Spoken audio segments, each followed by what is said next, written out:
अनुष्ठान महाराष्ट्र में गणेश चतुर्थी से अनंत चतुर्दशी तक रहता है और हम लोग गणपति अथर्वशीर्ष का पठन करते हैं।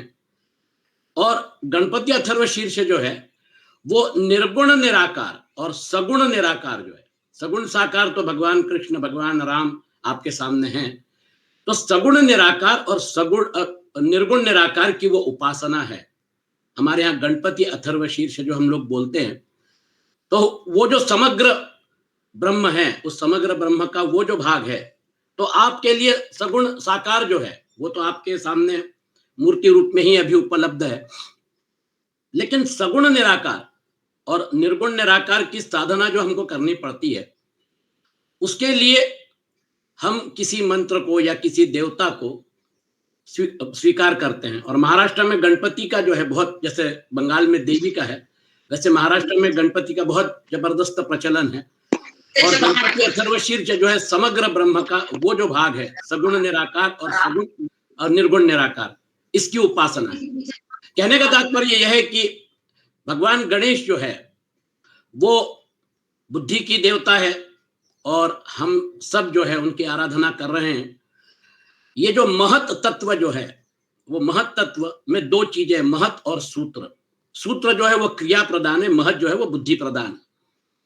वो बुद्धि का अंश आप सब में, हम सब में आ जाता है।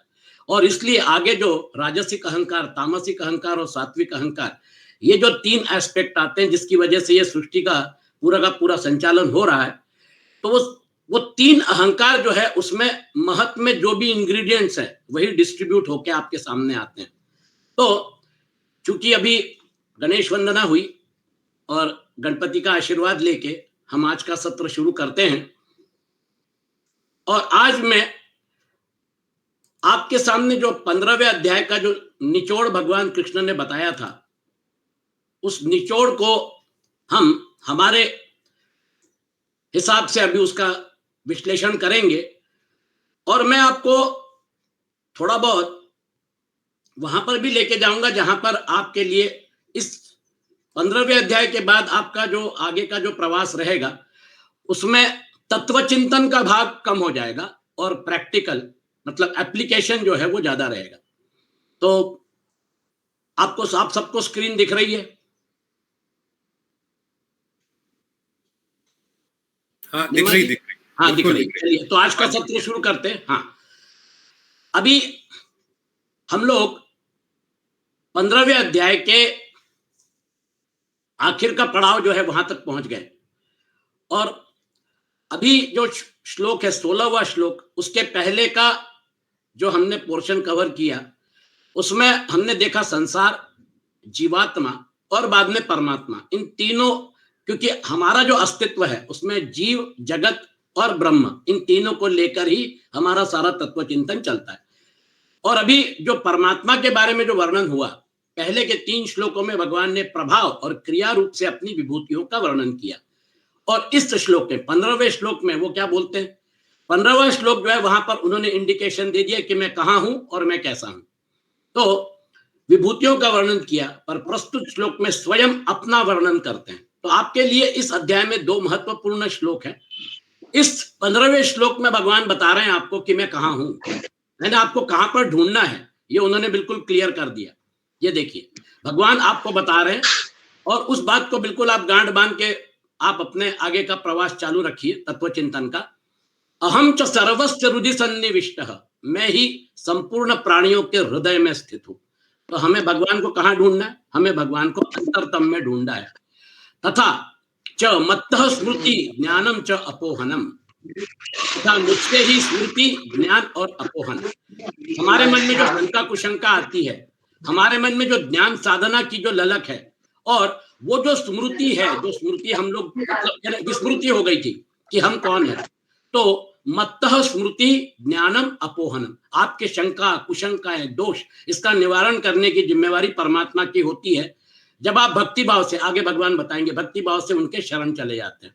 तो मत्तः स्मृति, भगवान आपको वो स्मृति देंगे जिसकी वजह से आपको साक्षात्कार हो जाएगा कि ओह मैं तो ये हूं। तो वो जो स्मृति है, अर्जुन भी 18वें अध्याय में बोलते हैं नष्टो मोह स्मृतिर्लब्ध, तो ये स्मृति जो है हमको स्मृति प्राप्त करनी है। हमारा जो अभिन्नता है परमात्मा के साथ, उस अभिन्नता को हमको अनुभव करना है। तो मत्त स्मृति ज्ञानम अपोहनम, हमारे मन में शंका कुशंका उठती है, स्वाभाविक है, लेकिन भगवान बोल रहे हैं कि मेरे अलावा अगर कुछ है नहीं, तो अंदर भी वो है, बाहर भी वो है, अपोहनम। तो आपका संशय आदि दोषों का नाश भगवान करते हैं। सर्वैहि वेदैहि अहम, वेदों का जितना भी आपके सामने जो है पूरा का पूरा प्रसार प्रचार और फैलाव, ये सारा का सारा जो है वो परमात्मा से ही निर्माण हुआ है। एवं वेद्य वेदांत कृत, जानने योग्य हूं, वेदांत कृत, वेदों के तत्व का निर्णय करने वाला। देखिए हमारे यहाँ पर व्यास मुनि थे, व्यास जी ने पुराणों की रचना की, व्यास जी ने वेदों का वर्गीकरण किया, और व्यास जी ने बहुत जबरदस्त काम किया। वेदों का तत्व का निर्णय करने वाले च वेदविद, वेदों को जानने वाला भी मैं ही हूं। सभी तरफ वही है, यही बता रहे, और आपको अच्छी तरह से बता दिया भगवान ने। तो ममई वांशो जीव लोके जीवभूत सनातना, आपकी ओनरशिप, आप उनके हैं, ये उन्होंने बता दिया। फिर उसके बाद उन्होंने बता दिया कि मैं कहाँ हूं।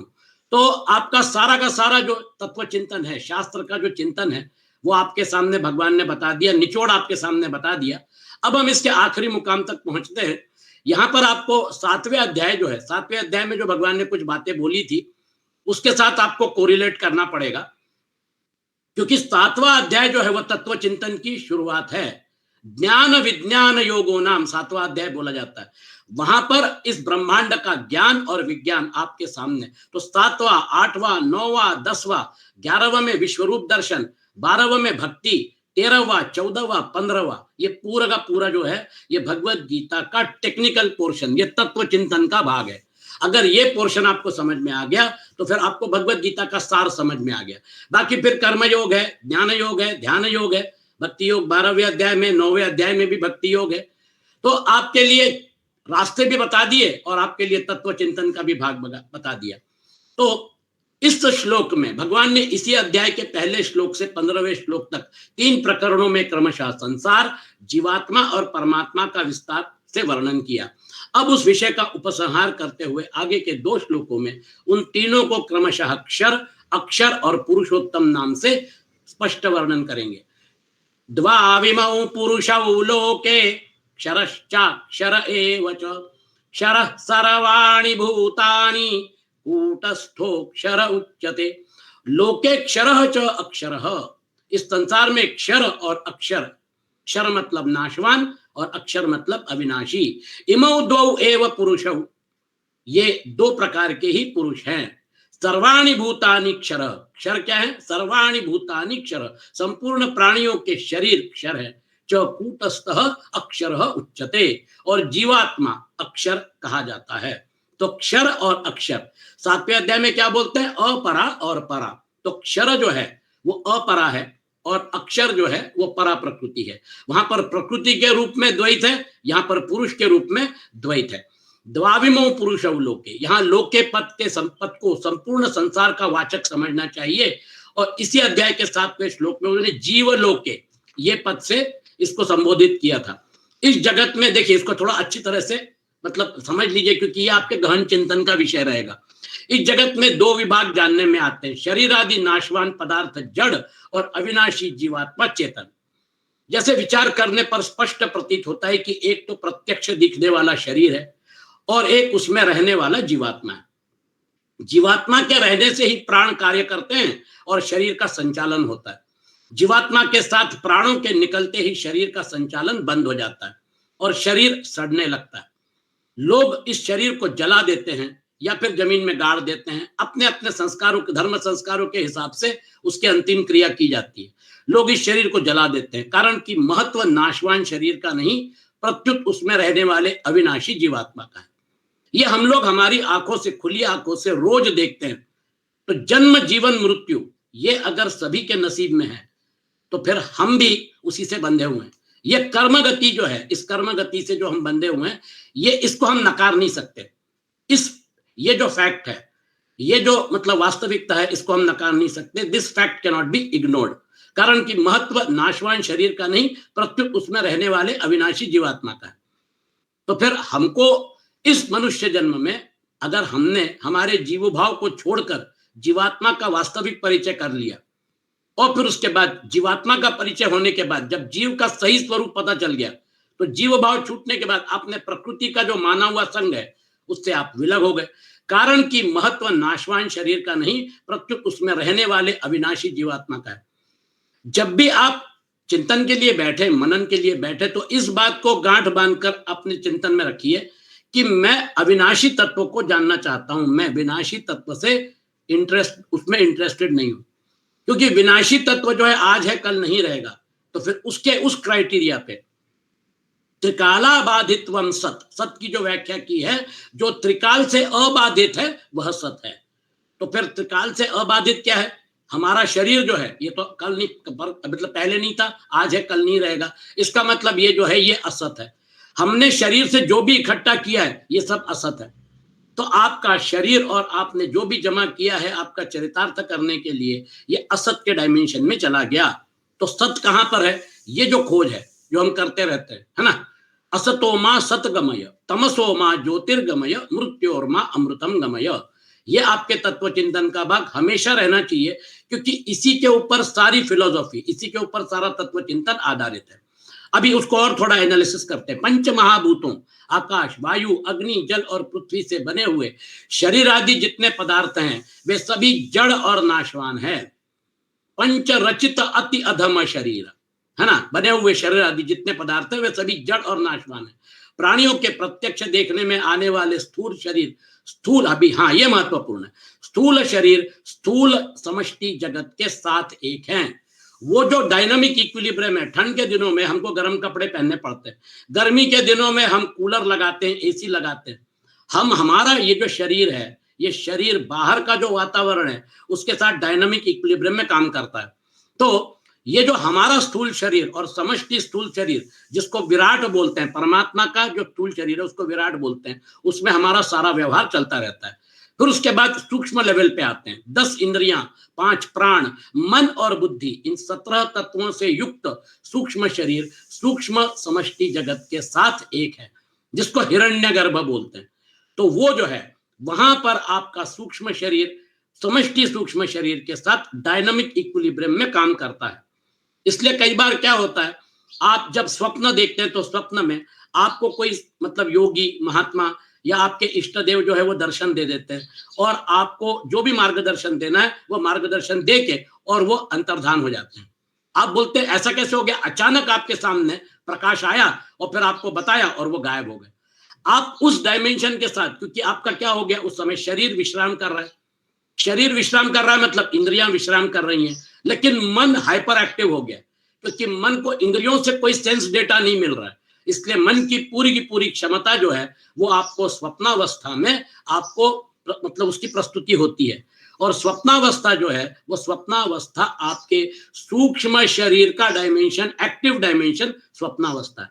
चलिए और आगे बढ़ते हैं। तो आपने देखा आपका समष्टि, आपका व्यष्टि शरीर सूक्ष्म शरीर, आपका समष्टि सूक्ष्म शरीर के साथ व्यष्टि शरीर की एकात्मता है, मतलब डायनामिक इक्विलिब्रियम में दोनों एग्जिस्ट करते हैं। तो ये आपका हो गया सूक्ष्म शरीर का डायमेंशन। और कारण शरीर, कारण शरीर को हमने आपको बोला था आपके कर्म संस्कार जो है वो वहां पर बीज रूप में रहते हैं, आपका अहंकार जो है वो वहां पर बीज रूप में रहता है, और स्वभाव वो जो प्रोग्रामिंग है, ईश्वर सर्वभूतानाम हृदयेर्जुन तिष्ठति, वो 8वें अध्याय में भगवान ने स्वभाव को अध्यात्म बोला है। ये पूरा का पूरा यूनिवर्सल प्रोग्रामिंग है। आपने वहां जो बैंक में अकाउंट खोल के रखा हुआ है, आप उस खाते में पैसे जमा करते हो और आपको उसके ऊपर इंटरेस्ट देने का काम जो है, जैसे बैंक में पैसा आपने जमा कर दिया तो बैंक उस पैसे को घुमाती है, वो एक अपने हिसाब से वो कर्म के संस्कार, तो मैंने कर्म किया, आपने कर्म किया, हम लोग हमारे कर्म करके हमारा लेबल लगा के हमारा अस्तित्व जीते हैं। यही तो योग माया। वो स्वभाव जो है, स्वभावोध्यात्म मुच्यते, ये यूनिवर्सल प्रोग्रामिंग है। तो कर्म और स्वभाव, कर्म जो है वो जगत में सृष्टि करने के लिए, मतलब जब ब्रह्मा का दिन निकला तो ये जो कारण शरीर में सब मतलब बैठे हुए थे, ये सारा का सारा पूरे मतलब क्या कहना चाहिए कर्म गति शुरू हो गई। तो 8वें अध्याय की शुरुआत में अक्षर, वो जो है मतलब अक्षर ब्रह्म जो है वो वहां पे अक्षर के नाम से बताया गया है। स्वभावोध्यात्म मुच्यते, अधियज्ञ क्या है? अधियज्ञ के रूप में परमात्मा आपके अंतरतम में विद्यमान है। तो 8वां अध्याय हम लोग मतलब क्या कहना चाहिए वहां पर उसके एनालिसिस कर लिए थे। तो ये स्वभाव यूनिवर्सल प्रोग्रामिंग वहां पर है। कर्म संस्कार, हमारे सभी कर्म संस्कार बीज रूप में। देखिए एक बात तो स्पष्ट है, अभी तक आपके दिमाग में आ गया होगा, हमसे वो कर्म करवा रहे हैं।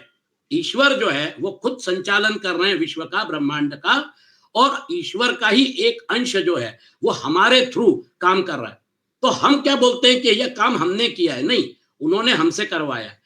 अविभक्तम च भूतेषु विभक्तमिव च स्थितत्। आप उस लेवल पे जाइए जहां पर अविभक्त होकर भी वो संचालन कर रहे हैं। भाई पृथ्वी को कौन घुमा रहा है? सूर्य को जो है, ये ग्रहों का संचालन, ये ब्रह्मांड का संचालन, इसकी गति, इसकी स्थिति, यहाँ पे जो प्रोसेसेस हो रहे हैं वहां पे आपका क्या कंट्रोल है? फिर उसके बाद हमारे शरीर, इसका प्रोग्रामिंग किसने किया? अलग अलग योनियों में जो शरीर की रचना हुई है, इसका यूनिवर्सल प्रोग्रामिंग किसने किया? ये डिजाइन किसने किया? तो वो जो है वो बाहर रह के भी संचालन कर रहा है, और वो हमारे अंतर में बैठ के, उन्होंने बोला है ना कि मैं आपके अंदर बैठा हूं, वो हमारे अंदर बैठकर हमसे भी काम करवा रहा है, कर्म, विहित कर्म करवा रहा है। तो कारण शरीर में आपको आपके अहंकार का स्रोत वहां मिलेगा, क्योंकि वो जो अकाउंट वहां पर आपने खोल के रखा था, जिसकी वजह से जन्म जन्मांतर का चक्र आप मतलब उसके बद्ध हो गए हैं। तो स्वभाव, कर्म संस्कार, और यहां पर अज्ञान। अज्ञान क्यों है? अज्ञान इसलिए है क्योंकि यहां आपको ये बताया जा रहा है या ये दर्शाया जा रहा है कि ये तुम कर रहे हो। अहंकार जो है वो करता है और आपके ऊपर आरोप करता है। जैसा मैंने आपको उदाहरण दिया, मोटरसाइकिल वो चला रहा है, आप पिलियन राइडर बैठे हुए हो, वो जहां लेके जाएगा वहां पे जाना पड़ता है, वो जैसा रहेगा वैसा आपको रहना पड़ता है, आपका चॉइस, क्योंकि आपको उसने एक देशीय बना दिया। अहंकार लिमिटिंग फैक्टर होने से हम सब एक देशीयत्व में आ गए। एक देशीय होने के बाद हमको पूरा संसार दिखना चालू हो गया, मैं अलग, संसार अलग। ये जो जीव भाव है, इस जीव भाव में हम खो जाते हैं और इसी को हम वास्तविकता मान लेते हैं। ये वास्तविक नहीं है, ये आपका योग माया का डायमेंशन जो है, वहां पर वो ईश्वर जो है आपके थ्रू कर्म करवा रहा है, इसलिए आपको जीव भाव में डाल के वो कर्म करवाएगा। अगर हम सब जीव भाव में नहीं रहेंगे तो फिर मेरा मकान, मेरी दुकान, मेरा व्यवहार, मेरा शरीर, ये सारा व्यवहार ही खत्म हो जाएगा ना। अपनी मतलब पिछले सत्र के बाद अपना चिंतन हो रहा था। अहंकार, अगर आपका अहंकार मतलब आपका अस्तित्व जो है वो अस्तित्व ही आप मिटा रहे हो, तो अहंकार बोलेगा भैया क्या कर रहे हो, इतने इतने जन्मों का साथ तुम्हारा और मेरा है और तुम मेरे को लात मार रहे हो। सोच लो, तुम्हारा अस्तित्व मिटा रहे हो तुम। आपने कारण शरीर में जाके ट्रीटमेंट शुरू कर दिया, आपने अहंकार जो है वो अहंकार की गांठ जो है उसको खोलना शुरू कर दिया। क्यों गांठ खोलना शुरू कर दिया? मान लीजिए मैं किसी कंपनी में वर्कर हूं, मैं वहां पर जो काम कर रहा हूं, लेबर कर रहा हूं, उसकी मुझे तनख्वाह मिलती है ना। अब यानी उदाहरण आप कई बार पिक्चरों में देखते हैं, मान लीजिए वो कंपनी के जो मालिक है, वो मालिक जो है वो मालिक बोले कि देखो ऐसा है, मैं तुमको, मेरी एक ही लड़की है, मैं तुमको मेरी लड़की के साथ ब्याह करवा दूंगा और मेरी पूरी जायदाद जो है, ये कंपनी का जो मालिक है ये भी मैं तुमको बना दूंगा और ये पूरी जायदाद और ये कंपनी तुम्हारी रहेगी। मैं बोलूंगा भैया ऐसा कौन सा मतलब, यानी क्या बात है, परमात्मा की ऐसी क्या कृपा हो गई कि मतलब बेटी, इकलौती बेटी है, उसके साथ शादी कर दी, फिर उसके बाद आपका मतलब पूरा जो व्यवसाय है वो आपको सौंप दिया। लेकिन मैं बोलूंगा नहीं, सॉरी बॉस, मैं वर्कर करके ही काम करना चाहता हूं। उसने सिर्फ इतना ही बोला कि तुमको तुम्हारे वर्कर के कपड़े उतारने पड़ेंगे, क्योंकि जब तुम मेरे जमाई बनोगे, जब मेरे कंपनी के मालिक बनोगे, तो मेरी जो 2 करोड़ की गाड़ी है उसमें तुमको घूमना पड़ेगा, वर्कर के कपड़े उतार दो। अब आपको तय करना है कि आपको वर्कर के कपड़े उतार के, क्योंकि वर्कर के कपड़े उतारने के बाद अगर आपको पूरे ब्रह्मांड का अस्तित्व, आपको मतलब यानी जिसको कंपनी की भाषा में शेयर होल्डिंग बोलते हैं, आप कंपनी के मालिक बन गए, इस ब्रह्मांड को चलाने वाली जो शक्ति है वो शक्ति के साथ आप एक रूप हो गए, आपकी अभिन्नता आपने डिस्कवर कर ली, तो फिर आपको ये अलग अस्तित्व की जरूरत ही कहां है। आप जो छोड़ रहे हो वो लिमिटेशन है। आप लिमिटेशन से अनलिमिटेड अगर हो जाते हो तो आपका फायदा है या आपका नुकसान है। क्योंकि पिछले बार अपन ने विशद चर्चा अहंकार को लेके की थी। आप जिसको मिटा रहे हो वो आपका भ्रम था, जिसको आप मिटा रहे हो। अहंकार जो है वो प्रकृति के डायमेंशन में है, लेकिन वो बड़ा खतरनाक काम करता है। इसलिए कारण शरीर के बारे में काफी चिंतन, गहन चिंतन और मनन करके ये गांठ यहाँ पे खोलनी पड़ेगी, क्योंकि ये गांठ जो है ये अनेक जन्मांतर के साथ हमारे साथ चल रही है। कारण समष्टि जगत मूल प्रकृति के साथ एक है, ईश्वर सर्वभूतानाम यहाँ पर है वो जो मूल प्रकृति है वहां पर जो ईश्वर मतलब मूल प्रकृति यानी वहां पर पुरुष का अंश और प्रकृति का अंश इकट्ठा होके काम कर रहा है। तो वहां पर अविभक्तम च भूतेषु, तो ईश्वर की जो मतलब यानी वो जो डायमेंशन है वो वहां पर शुरू होती है, आगे फिर वो मैनिफेस्टेशन और बढ़ के आपका महत और फिर उसके बाद सूत्र और आगे फिर 3 अहंकार। तो वो जो है आपका कारण शरीर मतलब समष्टि कारण शरीर का ही एक हिस्सा है होने के कारण क्षर नाम से। तो आपको देखिए तीनों शरीर जो है वो तीनों शरीर क्षर के नाम से यहां पर आ रहे हैं। वास्तव में व्यष्टि देखिए महत्वपूर्ण स्टेटमेंट है। अब शायद आपको ये स्टेटमेंट जो है ये स्टेटमेंट बड़ा अटपटा लगेगा, क्योंकि ये स्टेटमेंट जो है ये परमार्थ के एकदम सबसे ऊपर के लेवल पे किया जा रहा है। वास्तव में व्यष्टि नाम से कोई वस्तु है ही नहीं। मतलब हमारा जो अलग अलग एग्जिस्टेंस आपको दिख रहा है ये उस लेवल पे जाके अलग अस्तित्व समाप्त हो गया। तो फिर ये भागदौड़ किस लिए? मेरा घर, मेरा मकान, मेरी दुकान, ये सब जो है ना, मेरी गाड़ी, मेरे पास इतनी जायदाद है, वास्तव में व्यष्टि नाम से कोई वस्तु है ही नहीं। केवल समष्टि संसार के थोड़े अंश की वस्तु को अपनी मानने के कारण उसको व्यष्टि कह देते हैं। ये उसकी योगमा है। संसार के साथ शरीर आदि वस्तुओं की भिन्नता केवल राग ममता आदि के कारण मानी हुई है, वास्तव में है नहीं। मात्र पदार्थ मतलब सभी पदार्थ और क्रियाएं प्रकृति की ही हैं। इसलिए स्थूल सूक्ष्म और कारण शरीर की समस्त क्रियाएं क्रमशः स्थूल सूक्ष्म और कारण समष्टि संसार के अभी आपने अगर ये पॉइंट पकड़ लिया तो जो भी आप कर रहे हैं आप जीरो बैलेंस में रहिए और आप एंजॉय करिए। आपको लिया दिया, आपके पास अकाउंट में जीरो बैलेंस, कर्म किया भगवान को समर्पित कर दिया। ये जीरो बैलेंस एटीट्यूड में आप चाहे कितने भी कर्म करना है करिए। अब अर्जुन से तो घोर कर्म करवाया जा रहा होगा, आगे जो महाभारत युद्ध होता है उसमें अर्जुन बहुत बड़ा रोल अदा करते हैं। तो इसलिए निमित्त मात्रम भव सव्य साचिन, ये भगवान बोलते हैं तुमको मैं निमित्त बना के तुमसे काम करवा रहा हूं और तुमको तुम्हारा काम करना ही पड़ेगा, तुम प्रकृति से बद्ध हो। और फिर उसके बाद आपको बोलते हैं फिर कर्म तो करना है, लेकिन ये कर्म जो है ये बड़ा अटपटा लग रहा है क्योंकि मैं अपने रिश्तेदारों को मार रहा हूं। तो बोलते हैं माम अनुस्मर युद्ध च, युद्ध भी करो और मेरा स्मरण भी करो। देखिए कितना कठिन मतलब काम रहता है। हमारे लिए भी हमारे जीवन का प्रवास जो है उसमें हम भी अलग अलग कर्म करते हैं। ओनरशिप छोड़ने के लिए माम अनुस्मर युद्ध च, यही आपको भी करना है। हमारे जीवन का जो प्रवास है उसको मतलब लेट अस से लाइफ इज अ बैटल। चलिए सुख भी है दुख भी है, निर्णय लेने पड़ते हैं, कुछ निर्णय सही होते हैं कुछ निर्णय गलत होते हैं, कोर्स करेक्शन बाद में हम लोग करते रहते हैं। इसी प्रकार से जिंदगी चलती रहती है। अभी कोरोना की वजह से पहली लहर आई, दूसरी लहर आई, कई कुटुंब बर्बाद हो गए, उनको फिर से मतलब शुरू करना पड़ा। तो जिंदगी फिर से शुरू करनी पड़ती है उनको। ये हम लोग अभी इस वास्तविकता से जूझ रहे हैं पैंडेमिक की वजह से। जिस तत्व का कभी विनाश नहीं होता और जो सदा निर्विकार रहता है उस जीवात्मा का वाचक यहाँ अक्षर है, अक्षर पद है। प्रकृति जड़ है और जीवात्मा चेतन परमात्मा का अंश होने से चेतन है। इसी अध्याय के 3रे श्लोक में भगवान ने जिसका छेदन करने के लिए कहा था उस संसार को यहाँ क्षर पद से 7वें श्लोक में भगवान ने जिसको अपना अंश बताया उस जीवात्मा को यहाँ पर अक्षर। तो हमको क्षर का छेदन करना है, असंग शस्त्रेण दृढ़ेन चित्वा, और अक्षर जो है उसके साथ दोस्ती करनी है संग भाव जो रखकर। तो आप असंग भाव रखकर, संग भाव छोड़ते हुए असंग भाव, प्रकृति के साथ असंग भाव और परमात्मा के साथ संग भाव, ये दो चीजें जो हैं two sides of the same coin. इधर से आप असंग हो गए तो फिर आप वहां जुड़ गए। आपकी जो बिल्डिंग है वो बिल्डिंग अधर में नहीं लटक रही है, उसका बेस है, वो जो प्लिंथ एंड फाउंडेशन है जो दिख नहीं रहा था क्योंकि वो जमीन के नीचे है। आपको प्लिंथ एंड फाउंडेशन दिख नहीं रहा है, आप ऊपर ही हवा में, आपको लग रहा है हवा में। आपका मजबूत प्लिंथ एंड फाउंडेशन पृथ्वी के साथ जुड़ा हुआ है। ये पृथ्वी परमात्मा तत्व और जीवात्मा तत्व का बॉन्डिंग जो है, ये परमात्मा तत्व और जीवात्मा तत्व का बॉन्डिंग हमेशा से था और आगे हमेशा रहेगा। आप अलग अलग बिल्डिंग बनाते रहिए, सुपर स्ट्रक्चर गिरता रहेगा बनता रहेगा, लेकिन आपका वो जो फाउंडेशन है वो फाउंडेशन आपका अविनाशी फाउंडेशन कभी भी नष्ट नहीं होगा।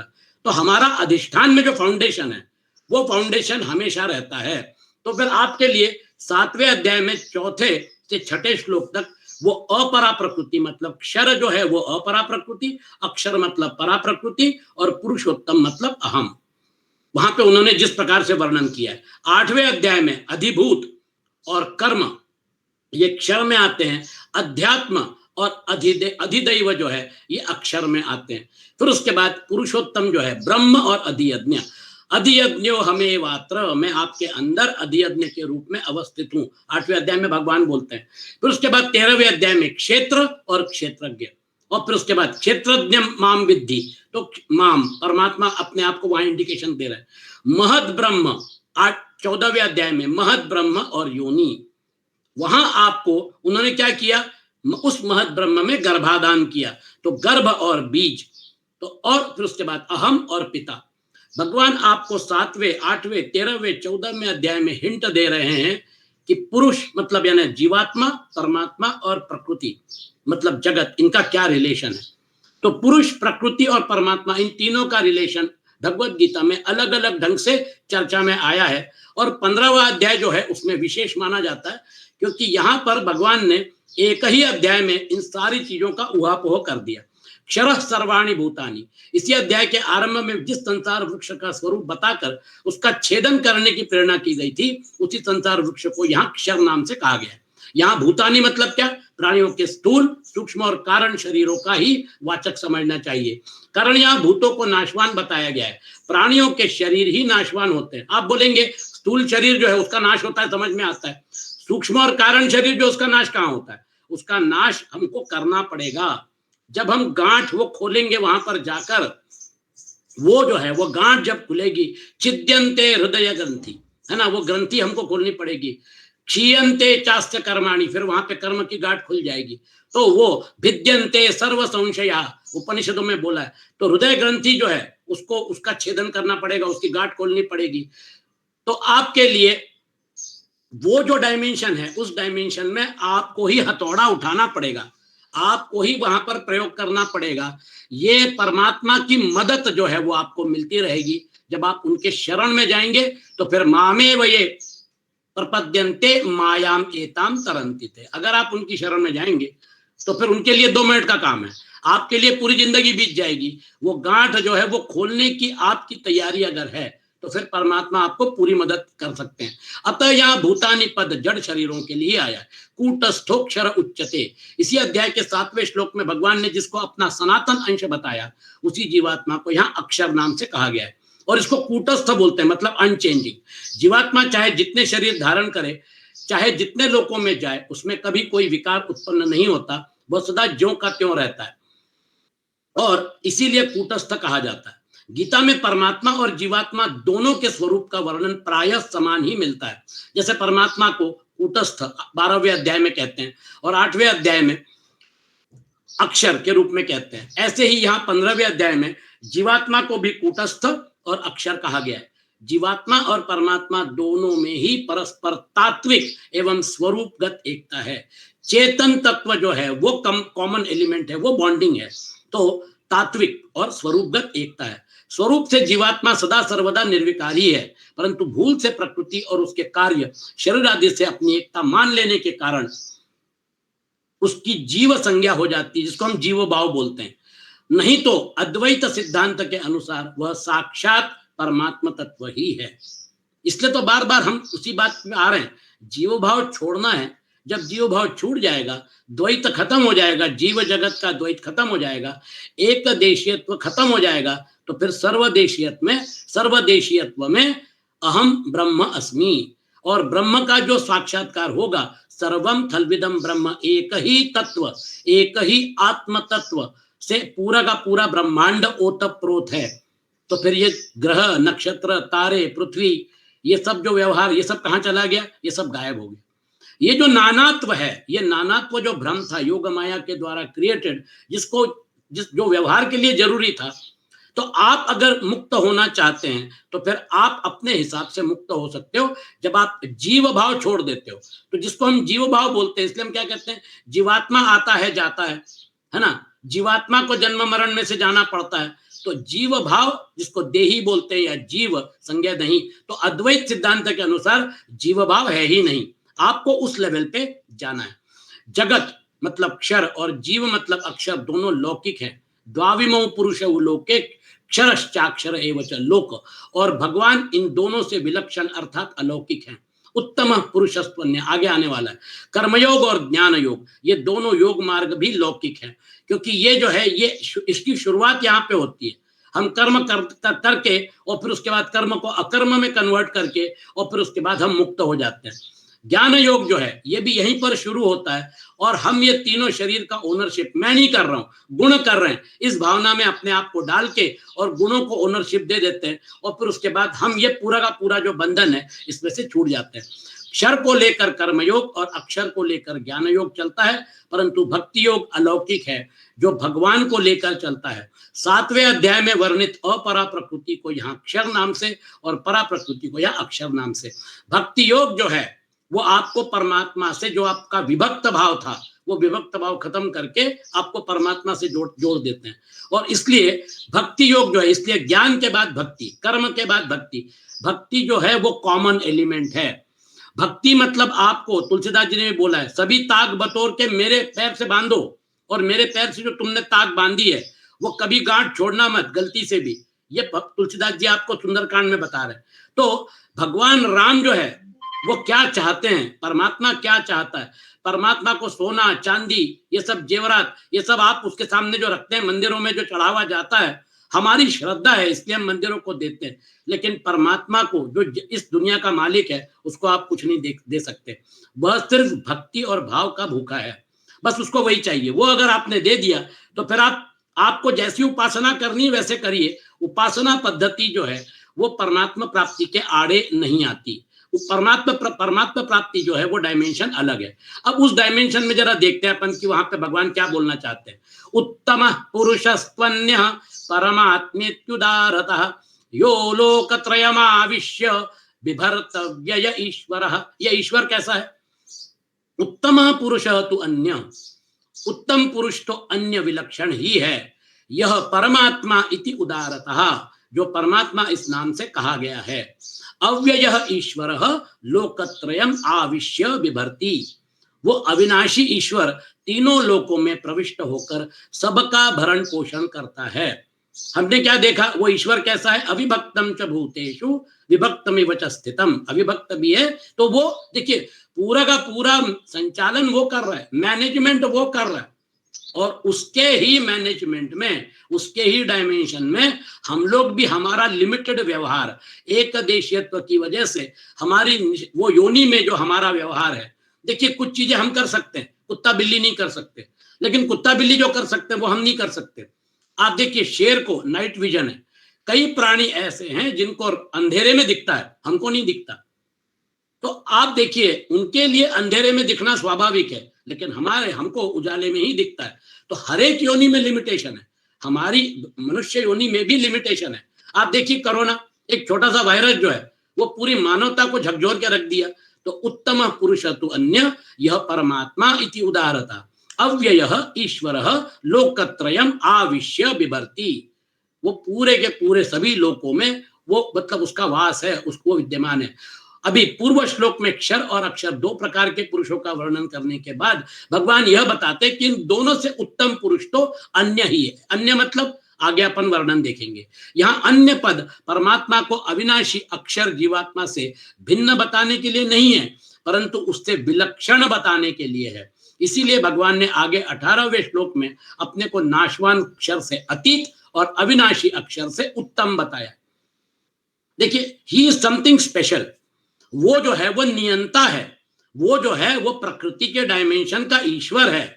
हम लोग प्रकृति से बंधे हुए हैं, इसलिए हम कर्म गति से बंधे हुए हैं। वो जो है वो इसका मालिक है, वो इस कंपनी का ओनर है, वो इस कंपनी को चला रहा है।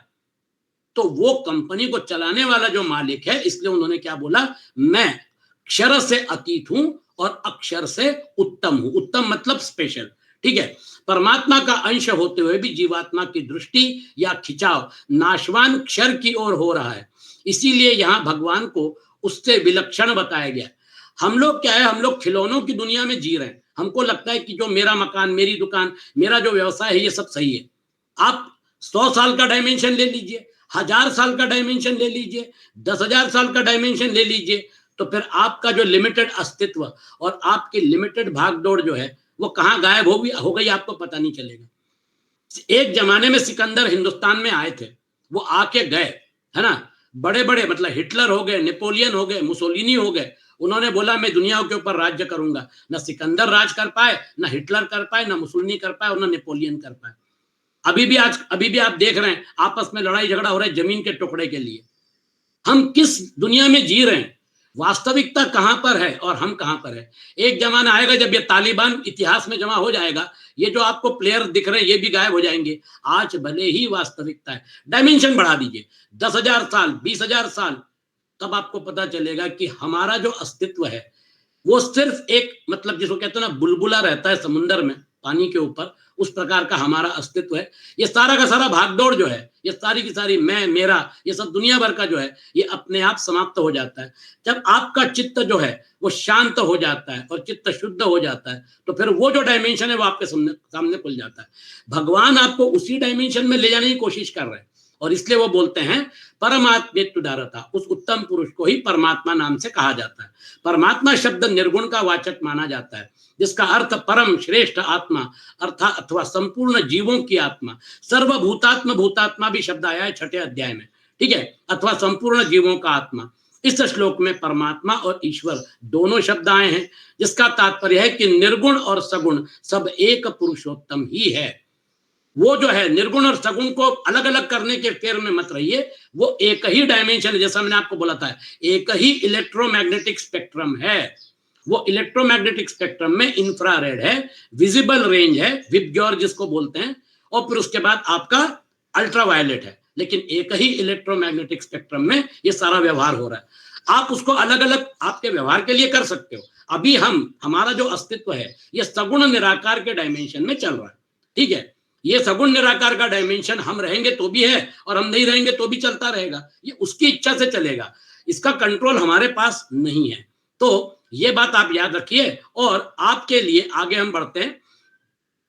वो जो है ये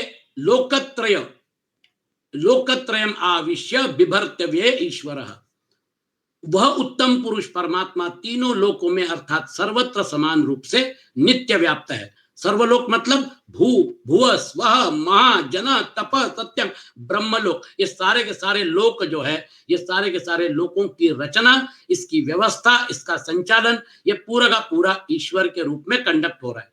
यहाँ बिभर्ती पद का तात्पर्य यह है कि वास्तव में परमात्मा ही संपूर्ण प्राणियों का भरण पोषण करते हैं, पर जीवात्मा संसार से अपना संबंध मान लेने के कारण भूल से सांसारिक व्यक्तियों आदि को अपना मानकर उनके भरण पोषण आदि का भार अपने ऊपर ले लेता है। इससे वह व्यर्थ ही दुख पाता है। दुख पाता है कहने का मतलब आपका कर्तव्य है, आपके बच्चों का लालन पालन करना, उनको अच्छी शिक्षा देना, ये हम सबका कर्तव्य है। आप कर्तव्य करिए ना, कर्तव्य से कौन आपको, लेकिन आप कर्तव्य भाव से अगर करेंगे, आप रोल प्ले से अगर भावना से करेंगे तो फिर आप बदधनी होंगे, क्योंकि आपसे करवाया जा रहा है। इसलिए आप देखिए आपके पुत्र आपकी पुत्री, वो एक कहते हैं पितृ ऋण रहता है, पुत्र का ऋण रहता है, पुत्री का ऋण रहता है। ये जो ऋण माने जाते हैं ये मतलब यानी पहले उसने मतलब क्या कहना चाहिए हमको कुछ दिया होगा, आज वो लेनदार के रूप में आए हैं। तो ये जो इक्वेशन है, उस इक्वेशन में आप नम्रता से अपना रोल स्वीकार करके और आप अपना रोल प्ले करिए। लेकिन कई बार क्या होता है, हमको जिस चीज की इच्छा होती है वो हमको नहीं मिलता है और तब हम डिस्टर्ब हो जाते हैं। वो जो है फिर वहां पर जाकर जैसे तुलसीदास जी ने बोला, होई ही वही जो राम रचि राखा, वहां पर आपको समझ में आएगा कि हम सब प्रयत्न कर सकते हैं, लेकिन उसी दिशा में गाड़ी जाएगी जिस दिशा में वो विधि लिखित था। आप महाभारत का प्रसंग देखिए, दुर्योधन को मनाने के लिए कई लोगों ने कोशिश की, दुर्योधन नहीं माना। It was virtually suicidal attempt.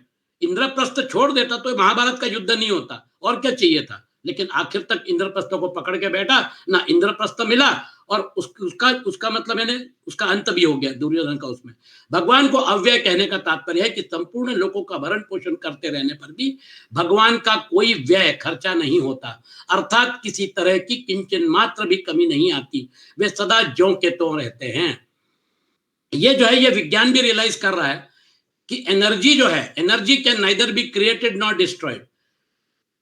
आप सारा व्यवहार जो करेंगे इलेक्ट्रिकल को मैकेनिकल में कन्वर्ट करेंगे, मैकेनिकल को इलेक्ट्रिकल में करेंगे, आप एनर्जी का प्रयोग कर सकते हैं, लेकिन एनर्जी का जो सिद्धांत है इसका मतलब अव्यय है, वो खर्चा नहीं होती है, उसका सिर्फ स्वरूप बदलता रहता है।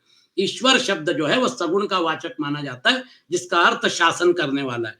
तो ईश्वर बोलिए या फिर आप परमात्मा बोलिए, एक ही डायमेंशन में सारी की सारी चर्चा हो रही है। ठीक है, तो पुरुषोत्तम को अन्य कहने का तात्पर्य कि क्षर और अक्षर तो लौकिक है, पर पुरुषोत्तम दोनों से विलक्षण अर्थात अलौकिक है। अतः परमात्मा विचार के विषय नहीं, प्रत्युत श्रद्धा और विश्वास के विषय है। ये जो डायमेंशन है, यहां पर आपको बुद्धि एक लेवल तक लेके जाती है, फिर उसके बाद वो बुद्धि जो है वो वहां पर जाके आपको छोड़ देती है और फिर आप भटक जाते हो। आपको बुद्धि उस दरवाजे तक लेके गई, फिर उसके बाद बुद्धि कहां चली गई? क्योंकि बुद्धि जो है उसको दरवाजे के अंदर उसको प्रवेश मना है। वो आपकी वो क्योंकि वो प्रकृति के डायमेंशन में ही खेल सकती है। प्रकृति के डायमेंशन में एनालिसिस होता है, प्रकृति के डायमेंशन में आप पूरा का पूरा जिसको प्रॉब्लम सॉल्विंग बोलते हैं वो आप करते हैं। ये सारा प्रकृति का डायमेंशन जो है, जैसे बुद्धि तत्व प्रकृति में समष्टि बुद्धि खेल रही है, वैसे व्यष्टि बुद्धि खेलती है। ये डायमेंशन के साथ आप यहां पर पूरा का पूरा काम कर सकते हो, लेकिन इस पूरे काम के बाद आपके अंदर जो बैठे परमात्मा है, वहां पर ये तीन शरीर का कोई भी अस्त्र, ये तीन शरीर का कोई भी करण वहां पर काम नहीं करेगा, क्योंकि वो जो है वो एक अनुभूति है। वो अनुभूति जो है, उस अनुभूति का आप आनंद लीजिए। आप वैसे भी 24 घंटे में आप सुषुप्ति में एक अनुभव लेते हैं, बड़ा आनंद आया, बुद्धि लीन हो गई, मन लीन हो गया, इंद्रियां लीन हो गई, और वहां पे आपने व्यष्टिशः आपने आनंद का अनुभव किया। और फिर उसके बाद क्या हो गया? वापस आपकी नींद खुली, आप फिर जागृत अवस्था में आ गए। वो जो कारण शरीर का जो आनंद है, आपके आनंदमय कोश के साथ आपका जो आनंद है, वो चूंकि लिमिटेड है, व्यष्टि शरीर के साथ लिमिटेड होने की वजह से वो एक मतलब, लेकिन आनंदमय कोश के बाद सीधा परमात्मा का डायमेंशन शुरू होता है। इसलिए वो जो आनंद की अनुभूति है, उसको आप कई गुना मल्टीप्लाई करिए, कई गुना, क्योंकि आपने उसको लिमिट कर दिया व्यष्टि के रूप में, आप कई गुना मल्टीप्लाई कर दीजिए।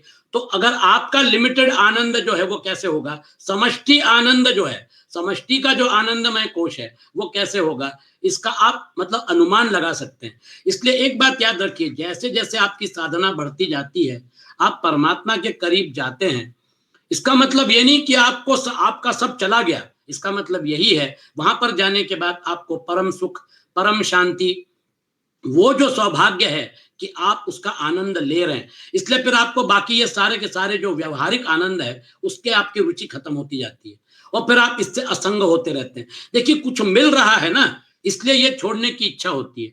इसलिए भगवान बोलते हैं जोड़ो और तोड़ो। इस अध्याय का पूरा निचोड़ है, जब आप वहां पे जुड़ते हो तो वो जो परम आनंद है, वो जो चिंतन, वो जो आपको मतलब वहां पर जाने के बाद जो शांति मिलती है। आप ओंकार का जप करते हैं, ओंकार के जप में अ उ म, इसको छोड़ दीजिए, फिर जाओ आप बिंदी में थोड़ा विश्राम करिए ना, उस अवस्था में रहिए, फिर आप देखिए कैसी अनुभूति मिलती है, कैसा मन शांत हो जाता है। आपको मन के लिए और कोई ट्रीटमेंट करने की जरूरत नहीं, कोई ड्रग्स लेने की जरूरत नहीं, कोई भी चीज की जरूरत नहीं। आप ओंकार का जप करते रहिए। आप जब वहां पे जाके अवस्थित हो जाते हैं, वो आपकी जो बैठक है उसको मजबूत करिए, और फिर देखिए आपको उसका आनंद कैसे मिलता है। वो अपने आप में एक बहुत बड़ी साधना है। तो वो जो है पुरुषोत्तम को अन्य कहने का मतलब क्या है? परमात्मा के होने में भक्त, संत, महात्मा, वेद और शास्त्र ही प्रमाण है। अन्य का खुलासा भगवान ने आगे के श्लोक में किया हुआ है। तो हमको विश्वास रखना पड़ेगा, हमको परमात्मा को पकड़ के रखना पड़ेगा। और जिसको हम आज नहीं देख पा रहे, जिसको आज जो हमारे विचार के बाहर है, हमारे डायमेंशन के बाहर है, वो जब आपको पकड़ में आ गया मतलब आपने ये छोड़ दिया, तो फिर आपको पकड़ में आ गया क्या? वो तो विस्मृति जो थी वो स्मृति में बदल गई, और कुछ नहीं। अगले श्लोक में देखिए भगवान क्या बोलते हैं। अब भगवान ने वो जो निर्गुण निराकार और सगुण निराकार का डायमेंशन था, उसमें अपने आप को जोड़ दिया। यस्मात् क्षरमतीतो हम अक्षरादपि चोत्तमः अतोस्मि लोके वेदे च प्रथितः पुरुषोत्तमः। मैं ही पुरुषोत्तम हूं अर्जुन। तो सगुण साकार वहां पे ऐड हो गया। यस्मात् अहम क्षरम अतीतः, कारण कि मैं क्षर से अतीत हूं। च अक्षरात् अपि उत्तमः, और अक्षर से भी उत्तम हूं। अतः लोके च वेदे पुरुषोत्तमः प्रथितः अस्मि। इसलिए लोक में और वेद में पुरुषोत्तम नाम से प्रसिद्ध हूं। तो अर्जुन के सामने जो भगवान कृष्ण खड़े हैं सगुण साकार रूप में, ये सगुण साकार जो है ये उसी डायमेंशन को रिप्रेजेंट करता है। तो सगुण निराकार, निर्गुण निराकार और सगुण साकार, ये समग्र ब्रह्म जो है ये यहाँ पर 18वें श्लोक तक आते आते एक हो जाता है। इन पदों में भगवान का यह भाव है कि क्षर प्रकृति प्रतिक्षण परिवर्तनशील है और मैं नित्य निरंतर निर्विकार रूप से जो का त्यों रहने वाला हूं, इसलिए मैं क्षर से सर्वथा अतीत हूं। शरीर से पर व्यापक, श्रेष्ठ, प्रकाशक, सबल सूक्ष्म इंद्रियां हैं। देखिए आप धीरे धीरे आगे बढ़ते जाएंगे तो पता चलेगा, इंद्रियों से पावरफुल मन है, मन से पर मतलब पावरफुल बुद्धि है ना। तो वो जो है इस प्रकार एक दूसरे से पर होते हुए भी शरीर, इंद्रियां, मन और बुद्धि एक ही जाति के जड़ हैं। उनकी ताकत बढ़ती जाती है, लेकिन आखिर उसका जो मतलब वो अपरा प्रकृति का भाग है, लेकिन अपरा प्रकृति भी परमात्मा का ही डायमेंशन है। आप उसको योग माया बोलिए, मूल प्रकृति बोलिए, लेकिन वो जो है वो परमात्मा से ही जुड़ी हुई है। परंतु परमात्मा तत्व इनसे भी अत्यंत पर है, क्योंकि वह जड़ नहीं है, प्रत्युत चेतन है। देखिए जब समग्र ब्रह्म का आपको साक्षात्कार हो जाएगा, सर्वम खलविदम ब्रह्म का साक्षात्कार हो जाएगा, तो यही जो आपको दिख रहा है जगत के रूप में, इसका ये परिवर्तित हो जाएगा। वहां पर अद्वैत है, वहां पे द्वैत नहीं है। तो दृष्टा, दृश्य और दर्शन, ये तीन क्रियाएं जो है वो त्रिपुटी जो है वो गायब हो जाती है वहां पर। तो वो आपके लिए उस डायमेंशन में पहुंचने के बाद ही मतलब क्या कहना चाहिए, आप उसकी अनुभूति ले सकते हैं। अक्षरादपि च उत्तम, अपि परमात्मा का अंश, यद्यपि परमात्मा का अंश होने के कारण जीवात्मा अक्षर की परमात्मा से तात्विक एकता है, तथापि यहाँ भगवान अपने को जीवात्मा से भी उत्तम बताते हैं। अब देखिए इसको जरा थोड़ा समझ लीजिए, इसके कारण यह है, परमात्मा का अंश होने पर भी जीवात्मा अक्षर जड़ प्रकृति के साथ अपना संबंध मान लेता है ना। हम ये तीन शरीर को अपना मान के सारा व्यवहार कर रहे हैं, और ये सारा व्यवहार जो है स्थूल शरीर पकड़ते रहते हैं, छोड़ते रहते हैं, लेकिन सूक्ष्म और कारण शरीर की गठरी अपने साथ लेके चलते हैं। ये हमारा जीव भाव है, संबंध मान लेता है और प्रकृति के गुणों से मोहित हो जाता है, क्योंकि सारे कर्म गुण कर रहे हैं, सारा फल जो है वो भी गुणों के डायमेंशन में आ रहा है, और गुणों से आपका कोई लेना देना नहीं है, क्योंकि गुण जो है ये गुणों का क्षोभ होने के बाद ये आपको दिख रहा है। लेकिन गुण जब साम्यावस्था में चले जाएंगे तो फिर कौन सी पृथ्वी, कौन सा सूर्य, कौन से तारे, कौन सा ये व्यवहार, ये सारा व्यवहार खत्म हो जाएगा। तो गुणों का क्षोभ जो है ये एक अवस्था है जिसमें आज हम हैं। जब वापस गुण साम्यावस्था में चले जाएंगे तो फिर उसके बाद मूल प्रकृति के लेवल पे ये सब कहाँ है, ये नजारा खत्म हो जाएगा। इसलिए प्रकृति के गुणों से मोहित हो जाता है, जबकि परमात्मा प्रकृति से अतीत होने के कारण कभी मोहित नहीं होते। ये पहली आर्ग्यूमेंट। दूसरा, परमात्मा प्रकृति को अपने अधीन करके लोक में आते हैं, अवतार लेते हैं, गीता 4वां अध्याय, जबकि जीवात्मा प्रकृति के वश में होकर लोक में आता है। हम प्रकृति के वश में हैं, इसलिए हमारा जन्म, जीवन, मृत्यु जो है वो कर्म गति से बंधा हुआ है। परमात्मा सदैव निर्लिप्त रहते हैं, है ना, लेकिन जीवात्मा क्या, जबकि जीवात्मा निर्लिप्त होने के लिए साधना करना पड़ता है। हम लोग, हमारी जो निर्लिप्तता है, असंग शस्त्रेण दृढ़ चित्वा, भगवान बता रहे हैं कि अर्जुन तुमको ये करना है, असंग बनना है, तो हमारी निर्लिप्तता जो है उसको हमको ढूंढना पड़ता है। इसका मतलब ये कि हम एक भ्रम में, हमारे मतलब 84 लाख योनियों का चक्कर काट रहे हैं, वो भ्रम से हमको बाहर निकलना है। भगवान द्वारा अपने को क्षर से अतीत और अक्षर से उत्तम बताने से यह भाव भी प्रकट होता है कि क्षर और अक्षर दोनों में भिन्नता है। यदि उन दोनों में भिन्नता न होती तो भगवान अपने को या तो उन दोनों से ही अतीत बताते या दोनों से ही उत्तम बताते। अतः यह सिद्ध होता है कि जैसे भगवान क्षर से अतीत और अक्षर से उत्तम है, ऐसे ही अक्षर भी क्षर से अतीत और उत्तम है। देखिए, ययेदम धार्यते जगत जीवभूताम महाबाहो, ययेदम धार्यते जगत, अपरा प्रकृति का सारा खेल है। भूमिरापो नलो वायु खम मनो बुद्धिरेव च अहंकार इति यम में भिन्ना प्रकृति अष्टधा। वो अष्टधा प्रकृति जो है उसके डायमेंशन आपके कारण शरीर तक पहुंच गए। अब उसके बाद आपने उसको टेका दे के रखा है, इंडिविजुअल टेका। वो जीव भाव जो है वहां पर आपकी परा प्रकृति शुरू होती है। परा प्रकृति के क्या करती है, जीव भूता महाबाहो ययेदम धार्यते जगत, वो जो है वो जगत का धारण कर रही है, उसको बेस दे रही है, उसको सपोर्ट दे रही है। वो जो सपोर्ट है वो सपोर्ट है, वो सपोर्ट जो है, वो सपोर्ट आपने दे के रखा है। आपका अलग अस्तित्व, आपका जो अलग अस्तित्व है वो जीव भाव की वजह से। इसलिए आदि शंकराचार्य ने क्या बोला, जीव भाव नष्ट करो। जब जीव भाव नष्ट हो जाएगा तो फिर क्या हो जाएगा, ब्रह्म सत्यम जगन मिथ्या और जीवो ब्रह्मैव नापरः। वो जो एक श्लोक में उन्होंने बता दिया, जीवो ब्रह्मैव नापरः, जीव और जगत का भाव, जीव जगत का द्वैत भाव जो है वो जब खत्म हो जाता है, जीव भाव खत्म हो जाता है, तो फिर जीव जो है वो परमात्मा के साथ पहले भी जुड़ा था, आज भी जुड़ा है और कल भी जुड़ा रहेगा। परमार्थतः जीव भाव जो है ये हमारे लिए प्रॉब्लम है। इसलिए अतोस्मि लोके वेदे च प्रतितः पुरुषोत्तम, यहाँ लोक के पद का अर्थ पुराण, स्मृति और शास्त्र, शास्त्रों में भगवान को पुरुषोत्तम नाम से मतलब पुरुषोत्तम कहा जाता है। अब ये पुरुषोत्तम योग इसीलिए 15वां अध्याय पुरुषोत्तम योग है।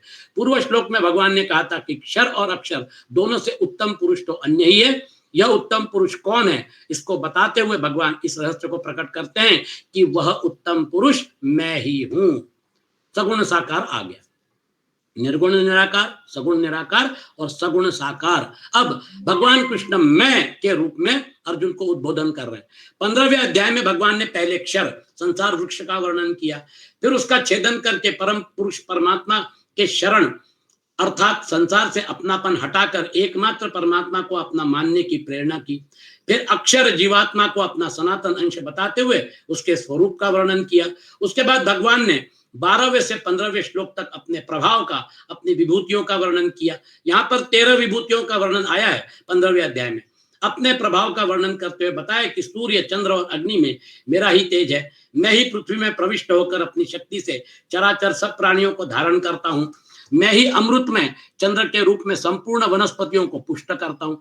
वैश्वानर अग्नि के रूप में मैं ही प्राणियों के शरीर में स्थित होकर उनके द्वारा खाए हुए अन्न को पचाता हूँ। मैं भी सब प्राणियों के हृदय में अंतर्यामी रूप से विद्यमान हूँ।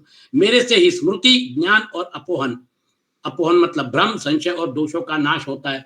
और वेदादि सब शास्त्रों के द्वारा मैं ही जानने योग्य हूं और वेदों के अंतिम सिद्धांत का निर्णय करने वाला तथा वेदों को जानने वाला भी मैं ही हूं। इस प्रकार अपना प्रभाव प्रकट करने के बाद इस श्लोक में भगवान इस गुह्यतम रहस्य को प्रकट करते हैं कि जिसका यह सब प्रभाव है वह अक्षर से अतीत और अक्षर से उत्तम पुरुषोत्तम मैं साक्षात साकार रूप से प्रकट श्री कृष्ण ही हूं। देखिए अर्जुन कितना भाग्यशाली था, उसके सामने सगुण साकार ब्रह्म का व्यक्त रूप खड़ा था। और भगवान कृष्ण जो है उनकी लीला जो है वो लीला देखिए, अर्जुन को पूरा का पूरा गीता का उपदेश हो रहा है, लेकिन बाकी जो है 18 अक्षौहिणी सेना जो है अर्जुन छोड़कर उनको कुछ भी मालूम नहीं कि यहाँ क्या हो रहा है। योग माया देखिए, वो योग माया दिखाई, उसको लपेट लिया, चतुर्भुज रूप से दर्शन दिया और फिर उसके बाद वो योग माया लपेटने के बाद अर्जुन ने बोला महाराज अब मैं समझ गया आप क्या हो। तो अपनी अलौकिकता की तरफ दृष्टि कराने के लिए यहाँ भगवान यस्मात् पद, तो अक्षराद अपि च उत्तमः, ये आपने देखा। तो आपके लिए जो चीज महत्वपूर्ण है, क्षर और अक्षर की स्वतंत्र सत्ता नहीं है पर परमात्मा की स्वतंत्र सत्ता है। हम क्षर और अक्षर के डायमेंशन में खेल रहे हैं। क्षर और अक्षर दोनों परमात्मा में ही रहते हैं, परंतु अक्षर अर्थात जीव क्षर से तथा संबंध जोड़कर उसके अधीन हो जाता है। ये एकदम धार्यते जगत। परमात्मा स्वतः असंग रहते हैं, वे क्षर के अधीन नहीं होते। यस्मात् क्षरमतीतो हम, इसलिए परमात्मा अक्षर जीव से भी उत्तम है। अगर जीव जगत के साथ संबंध न जोड़कर उसके स्वामी परमात्मा के साथ संबंध जोड़ता है तो वह परमात्मा से अभिन्न आत्मीय हो जाएगा। ज्ञानी त्वात्मैव मे मतम। इन शॉर्ट मतलब आपका प्रमोशन हो रहा है, आपका एलिवेशन हो रहा है, आपका यूनिवर्सलाइजेशन हो रहा है, इंडिविजुअलाइजेशन खत्म हो रहा है। अब मेरे विचार में भगवान कृष्ण जो आपको बता रहे हैं ये आपका और हमारा, हम सभी साधकों का उसमें फायदा ही है। और इस भावना के साथ, इस नम्रता के साथ और आगे का 19वां, मैं मतलब क्या कहना चाहिए, आगे 10 मिनट में ये पूरा अध्याय आज हम समाप्त करके फिर आगे बढ़ेंगे। 14वें अध्याय के 26वें श्लोक में भगवान ने जिस अव्यभिचारिणी भक्ति की बात कही थी और जिसको प्राप्त करने के लिए इस 15वें अध्याय में संसार, जीव और परमात्मा का विस्तृत विवेचन किया गया, उसका अब आगे के श्लोक में उपसंहार करते हैं। देखिए इतना सब बताने के बाद भगवान आपको बता रहे हैं कि ठीक है अर्जुन, मेरे पास अगर आना है, वो जो रियलाइजेशन है, वो जो आत्म साक्षात्कार है, वो अगर करना चाहते हो तो फिर क्या करना पड़ेगा। यो मामेव सम्मूढ़ो जानाति पुरुषोत्तमं स सर्वविद भजति माम सर्वभावेन भारत। भारत एवं यह असम्मूढ़ माम पुरुषोत्तमं जानाति। हे भरतवर्षी अर्जुन, इस प्रकार जो मोह रहित मनुष्य मुझे पुरुषोत्तम जानता है, सह सर्वविद सर्वभावेन माम भजति, वह सर्वज्ञ सब प्रकार से मेरा ही भजन करता है। मामेकम शरणम व्रज, यहां पर भगवान कृष्ण 18वें अध्याय में भी बोलेंगे, सर्वधर्मान परित्यज्य मामेकम शरणम व्रज, मेरी शरण में। देखिए, आप उनकी शरण में जाते हैं तो आपका काम जो है घंटों का काम मिनटों में हो जाता है। अनेक जीवन का आपका सार्थकता जो है वो एक क्षण में आ सकती है। आपका बहुत बड़ा फायदा है अगर आपने 19वां और 20वां श्लोक जो है इसको आपने अपने जीवन में उतार लिया। चलिए इसका अध्ययन करते हैं। यो मामेव सम्मूढ़, जीवात्मा परमात्मा का सनातन अंश है, अतः अपने अंशी परमात्मा के वास्तविक संबंध जो सदा से ही है का अनुभव करना ही उसका असम्मूढ़ मतलब मोह से रहित होना है। संसार को तत्व से जानते ही परमात्मा से अपनी अभिन्नता का अनुभव हो जाता है, और परमात्मा को तत्व से जानते ही संसार से अपनी भिन्नता का अनुभव हो जाता है। जोड़ो और तोड़ो, जैसे ही आप वहां से तोड़ते हैं तो आप यहाँ जुड़े हुए हैं, ये आपको रियलाइजेशन होता है। अगर आप यहाँ पे जुड़े हैं, ये रियलाइजेशन होता है, तो वहां से अपने आप असंग हो जाते हैं, वहां से टूटते हैं। तो एक ही प्रोसेस के दो एस्पेक्ट हैं। वो प्रोसेस जो है उसका कंबाइंड डायमेंशन है, जोड़ना और तोड़ना। तात्पर्य है कि संसार को तत्व से जानने से संसार से माने हुए संबंध का विच्छेद हो जाता है। इसलिए तो भगवान बोलते हैं ना कि जब उसका पूरा एनालिसिस करते हैं तो फिर पता चलता है कि ओ, ये जो है, ये मतलब क्या कहना चाहिए, इतना बड़ा जो गहन कर्म संस्कारों के द्वारा, गुणों के द्वारा ये तो मुझे बांध के रखा हुआ है, ये इतना कठिन नहीं है इसको तोड़ना। और उसके लिए भगवान बोलते हैं असंग शस्त्र, मतलब आप हो भी और आप नहीं भी हो, विच्छेद हो जाता है, माने हुए संबंध का विच्छेद हो जाता है, और परमात्मा को तत्व से जानने से परमात्मा से वास्तविक संबंध का अनुभव हो जाता है। तो जोड़ना और तोड़ना, ये जो है इसका मतलब विशद वर्णन आपके सामने भगवान कर रहे हैं। संसार से अपना संबंध मानना ही भक्ति में व्यभिचार दोष है, अव्यभिचारिणी भक्ति। आपने संसार के साथ जो संबंध जोड़ के रखा है, ये संसार के साथ आपका जो संबंध आपने जोड़ के रखा है कि यहाँ की सारी चीजें जो आपको सच लग रही हैं, ये जो है, ये सब चीजें जो हैं, ये सब चीजें मतलब हमारा शरीर भी और सामने वाले के शरीर भी, देखिए, व्यष्टि सापेक्ष, परिस्थिति सापेक्ष, काल सापेक्ष और वस्तु सापेक्ष, ये सारे सापेक्ष शब्द में रिपीट कर रहा हूं। तो ये 4 डायमेंशन जो है जिसमें हमारा व्यवहार चलता है, वस्तु सापेक्ष, व्यक्ति सापेक्ष, काल सापेक्ष, परिस्थिति सापेक्ष, ये पूरा का पूरा डायमेंशन रिलेटिविस्टिक है, ये सापेक्ष है। और सापेक्षतावाद का सिद्धांत क्या बोलता है? ये एब्सोल्यूट नहीं है, ये परिवर्तनशील है, ये बदलता रहता है। आप सापेक्ष में निरपेक्षता ढूंढने की कोशिश मत करिए, क्योंकि वहां पर आपको वो एब्सोल्यूटिज्म नहीं मिलेगा। संसार से अपना संबंध मानना ही भक्ति में व्यभिचार दोष है। इस व्यभिचार दोष से सर्वथा रहित होने में ही उपर्युक्त पदों का भाव समझना चाहिए। जानाति पुरुषोत्तम, जिसकी मूढ़ता सर्वथा नष्ट हो गई है, वही मनुष्य भगवान को पुरुषोत्तम जानता है। क्षर से सर्वथा अतीत पुरुषोत्तम परम पुरुष परमात्मा को ही सर्वोपरि मानकर उनके सम्मुख हो जाना, केवल उन्हीं को अपना मान लेना ही भगवान को यथार्थ रूप से पुरुषोत्तम जानना है। संसार से जो कुछ भी प्रभाव देखने सुनने में आता है, वह सब एक भगवान पुरुषोत्तम का ही है। ऐसा मान लेने से संसार का खिंचाव सर्वथा मिट जाता है। उदाहरण ले लीजिए, हम सभी व्यष्टि रूप में अगर आपने अपने अंदर के परमात्मा का दर्शन कर लिया, आपके अंदर अगर परमात्मा का दर्शन कर लिया, तो फिर सभी व्यक्तियों में आपको परमात्मा ही दिखेगा। आपको ऊपर के आवरण से, उपाधियों से क्या लेना देना। देखिए, हम जब किसी के साथ बैठते बात करते हैं तो वो मतलब क्या कहना चाहिए, हमारा कोई मित्र है तो मिलने के लिए आता है, वो अभी नया कोई शर्ट वगैरह खरीद के आया हुआ है, अपन उससे बात करते हैं, आधे पौने घंटे बाद बोलता है, अरे तुमने कुछ देखा नहीं, मतलब मेरा नया शर्ट है। ओह, नया शर्ट है, अच्छा अच्छा, कहाँ से लाया? नहीं, रेमंड के दुकान में गया था, मैंने 5,000 का शर्ट जो है वो लाया हुआ है। वो आपका ध्यान आकर्षित करता है शर्ट की तरफ। वो उपाधि जो है, वो उपाधि की तरफ हमारा ध्यान स्वाभाविकतया जाता नहीं है। हम जब किसी से बात करते हैं तो हम उसके चेहरे की तरफ देखते हैं, उसके हाव भाव की तरफ देखते हैं, और फिर उसके बाद वो व्यवहार चलता रहता है। तो ये उपाधियां जो हैं, ये उपाधियां जैसे हमारे लिए गौण हो जाती हैं, वैसे ही आपका जब परमार्थ का जो व्यवहार है, वहां पर आपको हर जगह जब परमात्मा तत्व दिखना चालू होता है, आगे भगवान आपको यही बताएंगे कि आप सारी सृष्टि में मेरा दर्शन करो, मेरा जो भाव है ये मेरी ही अभिव्यक्ति है, तो मुझे पकड़ लो। अभिव्यक्ति में क्या तुमको करना है? अभिव्यक्तियां बदलती रहती हैं। अभिव्यक्तियां, जो शरीर आज बड़ा सुंदर है वो शरीर कल बूढ़ा हो जाएगा, वो शरीर जब थक जाएगा, वो शरीर जब जर्जर हो जाएगा, तो वही सौंदर्य जो है, जो व्यक्ति आपको बड़ी सुंदर दिख रही थी, जो व्यक्ति आपके लिए मतलब परम आकर्षण थी, उसका बुढ़ापा देखने के बाद आप उसको देखेंगे और बाद में मुंह फेर लेंगे।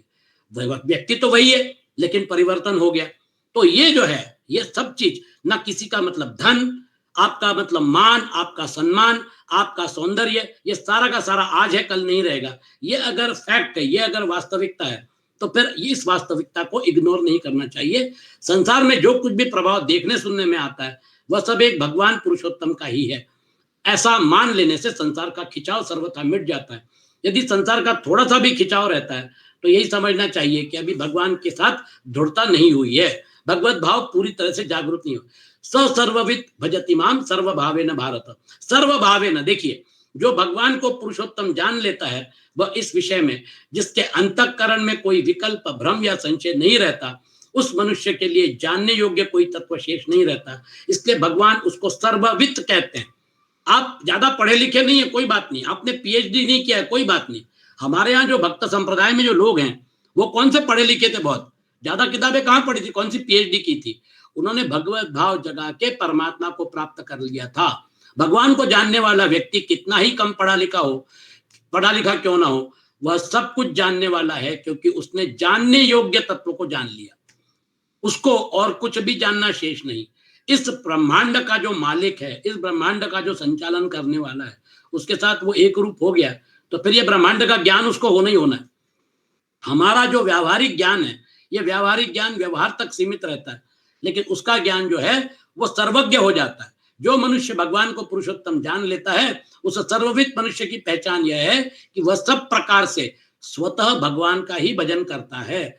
जब मनुष्य भगवान को क्षर से अतीत जान लेता है, तब उसका मान क्षर है ना, मान, उसका मन मतलब राग क्षर संसार से हटकर भगवान में लग जाता है। तो आपने मन जो है वो संसार से हटाया, और जब वह भगवान को अक्षर से उत्तम जान लेता है, तब उसकी बुद्धि श्रद्धा भगवान में लग जाती है। तो आप जब अक्षर से उत्तम जान लेते हैं तो फिर बुद्धि जो है वो परमात्मा में लग जाती है, और जब आप उसको क्षर से अतीत जान लेते हैं तो फिर आपका मन जो है वो क्षर से विमुख होकर परमात्मा में, मतलब परमात्मा की तरफ मुड़ जाता है। तो इसलिए भगवान कृष्ण बोले, मय्येव मन आधत्स्व मयि बुद्धिम निवेशय निवसिष्यसि मय्येव अत ऊर्ध्वम न संशयः। हमारे मन और बुद्धि में परमात्मा के लिए जगह ही कहाँ है?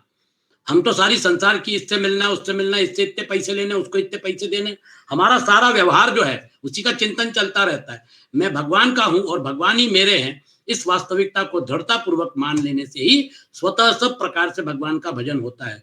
फिर भक्त की मात्र क्रियाएं, सोना जागना बोलना चलना खाना पीना आदि भगवान की प्रसन्नता के लिए ही होती हैं, अपने लिए नहीं। इन शॉर्ट, आपका व्यवहार जो है वो परमार्थ में परिवर्तित हो जाता है, और वो जब व्यवहार परमार्थ में परिवर्तित हो जाता है तो उसमें जो गरिमा है, उसमें जो महानता है, वो महानता आपको हमारे जो मतलब क्या कहना चाहिए संत महात्मा हैं उनके आप चरित्रों को देखिए, तब आपको पता चलेगा। स सर्वविद भजति माम सर्वभावेन भारत।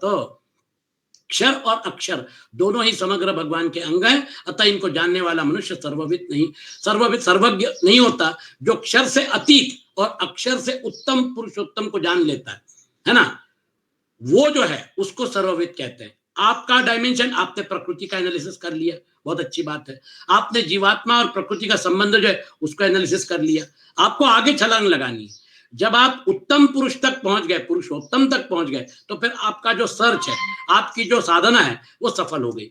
तो इसलिए वो बोलते हैं कि अर्थात समग्र को जानने वाला ऐसा सर्वविद भक्त सब प्रकार से भगवान में ही लगा रहता है। और वो जो है वो 18वें अध्याय में बोलते हैं सर्वभावेन भारत, पूरे भाव के साथ, मतलब आपके 3 शरीर आपने थोड़ा अपने लिए बचा के मत रखिए, है ना। हम पूरी तरह से जब शरणागत हो जाते हैं तो फिर हमारा जो कुछ है वो परमात्मा का हो जाता है, और वो जो है उस भावना के साथ भक्त जो है वो अपनी जिंदगी जीता है। तो ये जो है 20वें श्लोक में इसको पूरी तरह से अभी भगवान आपके सामने प्रस्तुत करके और यह अध्याय समाप्त करेंगे। इति गुह्यतमं शास्त्रम इदम उक्तम मया मया नघ एतद् बुद्ध्वा बुद्धिमान् स्यात् कृतकृत्यश्च भारत। अनघ इति इदम गुह्यतमं शास्त्रम मया उक्तम, हे निष्पाप अर्जुन, इस प्रकार यह अत्यंत गोपनीय शास्त्र मेरे द्वारा कहा गया है। भारत एतद् बुद्ध्वा, हे भरतवंशी अर्जुन, इसको जानकर बुद्धिमान च कृतकृत्य स्यात्, ज्ञानवान च तथा प्राप्त प्राप्तव्य और कृतकृत्य हो जाता है। तो बुद्धवा, इसको जानकर, बुद्धवा जानकर, बुद्धिमान मतलब हम क्या हो जाएंगे, ज्ञात ज्ञातव्य, प्राप्त प्राप्तव्य और कृतकृत्य हो जाएंगे, क्योंकि इसके बाद ऐसी कोई चीज नहीं है जो हमें अप्राप्त हो। इसको इन शॉर्ट देख लेते हैं और फिर उसके बाद आज के सत्र का समापन। इति गुह्यतमं शास्त्रम, 14वें अध्याय के 26वें श्लोक में अव्यभिचारिणी भक्ति की बात कहने के बाद भगवान ने 15वें अध्याय के पहले श्लोक में 19वें श्लोक तक जिस क्षर अक्षर और पुरुषोत्तम के विषय का वर्णन किया है, उस विषय की पूर्णता और लक्ष्य का निर्देश इति इदम पद से किया है। इस अध्याय में पहले भगवान ने क्षर संसार, अक्षर जीवात्मा का वर्णन करके अपना अप्रतिम प्रभाव प्रकट किया, और फिर भगवान ने यह गोपनीय बात प्रकट की कि जिसका यह सब प्रभाव है वह पुरुषोत्तम मैं ही हूं। तो समग्र ब्रह्म का आपको साक्षात्कार करवा रहे। भगवान ने इस अध्याय में 18वें श्लोक में अपना वास्तविक परिचय देकर अत्यंत गोपनीय बात प्रकट कर दी कि मैं ही पुरुषोत्तम हूं। शास्त्र में प्रायः संसार, जीवात्मा और परमात्मा का वर्णन आता है। इन तीनों का ही वर्णन 15वें अध्याय में हुआ है, इसलिए इसको शास्त्र बोला गया है। सर्वशास्त्रमयी गीता में केवल इसी अध्याय को शास्त्र की उपाधि मिली है। इसमें पुरुषोत्तम का वर्णन मुख्य होने के कारण इस अध्याय को गुह्यतम शास्त्र कहा गया है। इस गुह्यतम शास्त्र में भगवान ने अपनी प्राप्ति के 6 उपायों का वर्णन किया है। शॉर्ट में देखिए, संसार को तत्व से जानना, संसार के माने हुए संबंध का विच्छेद करके एक भगवान के शरण में होना, मतलब वहां से तोड़ना यहाँ जोड़ना, अपने में स्थित परमात्मा तत्व को जानना, है ना, अंतरतम में जो बैठे हैं, वेदाध्ययन के द्वारा तत्व को जानना, सारे वेदों का तात्पर्य परमात्मा तत्व को जानना ही है। भगवान को पुरुषोत्तम जानकर सब प्रकार से उनका भजन करना। संपूर्ण अध्याय के तत्व का मतलब जो 20वां श्लोक जो है ये उसका मतलब उसकी यानी समराइजिंग है। तो मया उक्तम जो भगवान ने बोला, इस पदों से भगवान यह कहते हैं कि संपूर्ण भौतिक जगत का प्रकाशक और अधिष्ठान, समस्त प्राणियों के हृदय में स्थित, वेदों के द्वारा जानने योग्य एवं क्षर और अक्षर दोनों से उत्तम साक्षात मुझ पर पुरुषोत्तम के द्वारा ही यह गुह्यतम शास्त्र अत्यंत कृपा पूर्वक कहा गया है। जब भगवान खुद आपको बता रहे हैं तो फिर उसके आगे उहापोह करने की जरूरत नहीं। आपको जो भगवान ने बताया इसके ऊपर गहन चिंतन मनन आप कर सकते हैं, आप अपने इसको जीवन में उतार सकते हैं, लेकिन उसका देखिए प्रसाद देखिए। पूरे अध्याय में भगवान ने जो संसार की वास्तविकता, जीवात्मा के स्वरूप और अपने अप्रतिम प्रभाव एवं गोपनीयता का वर्णन किया, उसका निर्देश यहाँ एतत् पद से किया है। इस गुह्यतम शास्त्र को जो मनुष्य तत्व से जान लेता है वह ज्ञानवान अर्थात ज्ञात ज्ञातव्य हो जाता है। उसके लिए कुछ भी जानना शेष नहीं रहता, क्योंकि उसने जानने योग्य पुरुषोत्तम को जान लिया। जितनी लौकिक विद्याएं हैं सब परमात्मा से ही प्रकट होने वाली है, अतः वे परमात्मा को कैसे प्रकाशित कर सकती हैं। इन सब लौकिक विद्याओं से अनजान होते हुए भी जिसने परमात्मा को जान लिया वही वास्तव में ज्ञानवान है। ठीक है ना, हमारे यहाँ पे परम ज्ञानी है, प्रकांड विद्वान है, बहुत अच्छी बात है। शास्त्रों के विद्वान है, बहुत अच्छी बात है। लेकिन अगर शास्त्रों का ज्ञान है लेकिन परमात्मा के ज्ञान से अनभिज्ञ है, आखिर वेदों का तात्पर्य क्या है? वेदों का सार यही है, जीवात्मा और परमात्मा का एकत्व भाव। सर्व वेदांत सारम यत् ब्रह्मात्मैकत्व लक्षणम, ब्रह्म आत्मा एकत्व भाव। तो बाकी सारी चीजें अपने जगह सही हैं, लेकिन ये भाव जो है, ये भाव जागृत करने के लिए भगवान आपको 15वें अध्याय में प्रेरित कर रहे हैं। और आपके लिए तभी मनुष्य कर्मयोग से कृतकृत्य, ज्ञान योग से ज्ञात ज्ञातव्य और भक्ति योग से प्राप्त प्राप्तव्य हो जाता है। मुझे अपने लिए कुछ नहीं करना, ऐसा अनुभव होने से मनुष्य कृतकृत्य हो जाता है। जीरो बैलेंस, शरीर मेरा नहीं है, शरीर पर मेरा अधिकार नहीं है, मतलब गुण ही सब कुछ कर रहे हैं, गुणा गुणेषु वर्तन्ते, तथा शरीर से मेरा संबंध नहीं है, ऐसा अनुभव होने से ज्ञात ज्ञातव्य होता है, ये ज्ञान योग है।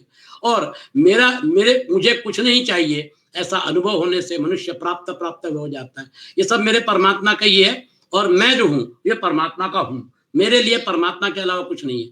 इस श्लोक में आए बुद्धिमान पद में ज्ञात ज्ञातव्य होने का भाव आया है। तो आपको ज्ञात ज्ञातव्य होना है, आपको कृतकृत्य होना है, और आपको ये तीनों योग या जो भी योग से आपको जाना है, आपको उस अवस्था तक अपने आप को पहुंचाना है। सोई जानी जेती देहु जनाई, जानत तुम ही होई जाए। फिर उसके बाद आपका अलग अस्तित्व समाप्त हो जाता है। तुमर ही कृपा तुम ही रघुनंदन, जान ही भगत भगत उर चंदन।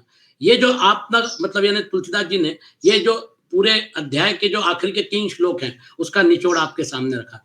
वहां पर परमात्मा की कृपा चाहिए, तुम्हारी कृपा तुम्हें रघुनंदन, जान ही भगत भगत उर चंदन।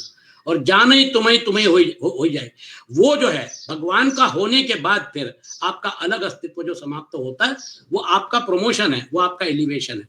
इसलिए परमात्मा जो है लौकिक क्षर और अक्षर तो प्राप्त है, अतः अलौकिक परमात्मा ही प्राप्तव्य है। इस श्लोक से यह भाव निकलता है कि भक्त को ज्ञान योग और कर्म योग दोनों का फल प्राप्त हो जाता है, अर्थात वह ज्ञात ज्ञातव्य और कृतकृत्य भी हो जाता है। प्राप्त प्राप्तव्य, ज्ञात ज्ञातव्य और कृतकृत्य, ये तीनों चीजें उसको मतलब मिल जाती है। ओम तत्सदिति श्रीमद् भगवद गीतासु उपनिषत्सु ब्रह्म विद्यायाम योग शास्त्रे श्री कृष्णार्जुन संवादे पुरुषोत्तम योगो नाम पंचदशोऽध्याय। अभी हम संकल्प मंत्र बोल के और ओंकार बोलिएगा। ओम असतोमा सद्गमय, तमसोमा ज्योतिर्गमय, मृत्योर्मा अमृतं गमय। ओम शांति शांति शांति।